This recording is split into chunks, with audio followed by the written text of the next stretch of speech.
당뇨는 관리를 소홀히 하면 합병증이 생겨서 생명을 위협받게 됩니다. 그래서 암보다도 더 무서운 게 당뇨다라는 말이 생겨나기도 했는데요. 그런데 문제는 본인도 모르게 당뇨를 앓고 있는 분들도 많다는 겁니다. 그래서 당뇨 진단을 받지 않았어도 혈당 관리를 하는 게 치명적인 합병증을 막을 수 있다는 겁니다. 그래서 준비했습니다. 당뇨가 있거나 당뇨가 없어도 식전에 이것 몇 알만 먹으면 혈당 걱정 싹 사라집니다. 당뇨 합병증이 무섭다면 이건 무조건 드셔야 합니다. 이번 영상은 꼭 보시길 권해드립니다. 그 이야기 지금 시작합니다. 안녕하십니까. 노년생활정보의 모든 것 조여사 전성시대입니다. 국내 당뇨병 환자와 당뇨병 고위험군 수를 합치면 약 1,000만 명이 넘는다고 합니다. 당뇨 환자 수가 계속 늘어나는 이유를 전문가들은 이렇게 설명합니다. 요즘 노인 인구가 많아진 것과 칼로리가 높고 기름진 음식을 즐겨 먹는 생활 습관 때문이다 라고 했습니다. 당뇨를 진단할 때 소변 검사와 혈액 검사를 합니다. 그런데 혈당 검사를 했더니 혈당이 정상 범위는 아니고 당뇨병으로 진단될 정도로 높지는 않고 이런 애매한 경우도 있습니다. 이런 경우를 당뇨 전 단계라고 합니다. 이럴 때 난 당뇨가 아니라고 안심해도 될까요? 절대 그렇지 않습니다. 당뇨 진단을 안 받았다고 안심하고 있다가 한 방에 훅 갈 수도 있습니다. 왜냐?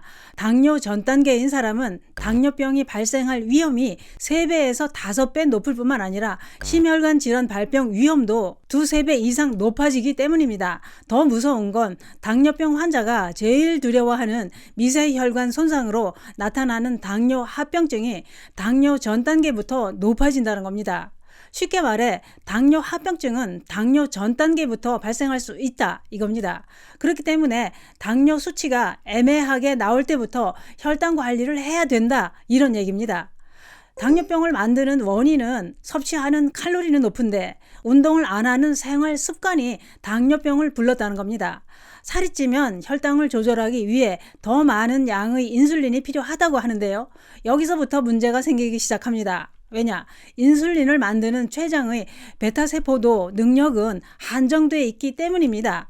베타세포가 혈당을 조절하려고 인슐린을 열심히 만들어도 살이 찌고 운동을 안 하면 결국엔 부족하게 되고 혈당 조절을 못하게 된다는 거죠. 그래서 살이 안 찐 사람에 비해 가벼운 비만은 당뇨에 걸릴 위험이 2배, 보통 비만은 5배, 심한 비만은 10배나 높아진다는 겁니다. 특히 내장 비만은 당뇨 위험이 더 높아진다고 하는데요. 그렇기 때문에 당뇨가 발생하는 건 우리 식생활과 깊은 관련이 있다는 겁니다. 마음 놓고 아무거나 먹고 싶은 거 다 먹고 땡기는 대로 달달하고 기름지고 이런 칼로리가 높은 식품을 계속 섭취하고 운동을 안 한다면 지금 당뇨를 빨리 오라고 부르고 있는 겁니다. 그런데 알고 보면 혈당 관리에 도움을 주는 식품도 많습니다. 어떤 걸 먹느냐에 따라 혈당을 높이기도 하고 혈당 관리에 도움을 주는 식품도 있습니다. 혈당 관리에 도움을 주는 식품은 바로 양배추입니다. 그런데 그냥 양배추가 아니라 방울 양배추입니다. 방울 토마토처럼 작은 양배추인데요.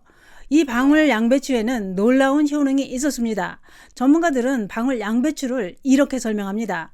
방울 양배추는 일반 양배추와는 달리 비타민 K가 풍부하게 함유되어 있다. 또한 비타민 A도 일반 양배추에 비해 5배나 많고 비타민 C는 2배나 더 많이 함유되어 있다고 했습니다. 뿐만 아니라 단백질과 식이섬유, 칼륨, 항산화 성분, 엽산, 비타민 B6, 오메가3, 항암 성분, 항염증 성분까지 함유되어 있는데 이런 성분들이 일반 양배추에 비해 월등히 뛰어나고 더 많이 함유되어 있다는 겁니다. 또한 방울 양배추가 당뇨에 효과를 발휘하는 이유는 방울 양배추에 풍부하게 함유되어 있는 섬유소와 엽산 성분 때문입니다. 이런 성분들은 인슐린 저항성을 줄여주는 작용으로 혈당을 낮춰주는 효과가 있습니다. 뿐만 아니라 방울 양배추의 비타민 K 성분도 몸속에 들어가서 혈당을 조절해 당뇨병 위험을 감소시켜주는 작용을 합니다. 또 있습니다. 방울 양배추에 함유된 설포라판, 비타민 U 성분은 윗속에 살면서 위암을 일으키는 헬리코박터 파일로리균 증식을 막을 뿐만 아니라 제거해주는 작용을 합니다. 그러면 이렇게 좋은 방울 양배추는 어떻게 먹어야 효과가 더 좋을까요? 당뇨의 효과를 보려면 공복 식사 전에 방울 양배추부터 드시고 식사를 해야 됩니다. 그렇게 섭취해야 식후 1시간 혈당이 급격하게 오르는 걸 막을 수 있고 식사량도 줄여서 비만을 막아 당뇨에 큰 도움이 됩니다. 방울 양배추는 식초물에 5분 정도 담가서 씻고 반으로 자르거나 그냥 해도 됩니다. 생으로 섭취해도 좋지만 쓴맛도 나기 때문에 살짝만 데치거나 쪄서 물에다 헹구지 않고 그냥 드셔야 됩니다. 올리브유에 볶아서 드셔도 되고 샐러드에 넣어서 드셔도 됩니다. 가장 간편하게 섭취하는 방법은 살짝만 데치거나 쪄서 초고추장에 찍어 드시는 방법도 좋습니다. 당뇨에 더 효과적으로 드시는 방법은 살짝 익힌 방울 양배추를 갈아서 주스로 만들어 마시는 게 좋은데요. 방울 양배추 10개 정도에 바나나 1개를 넣고 오미자 우린물 1컵을 넣고 갈아서 마시면 됩니다. 오미자와 바나나를 넣는 이유는 오미자는 당뇨로 인한 피로 회복, 갈증 해소에 도움이 되고 바나나는 칼륨이 풍부해 인슐린 저항성에 의한 당뇨 위험을 낮춰줍니다. 그래서 방울 양배추와 함께 섭취하면 시너지 작용으로 더 효과가 좋습니다.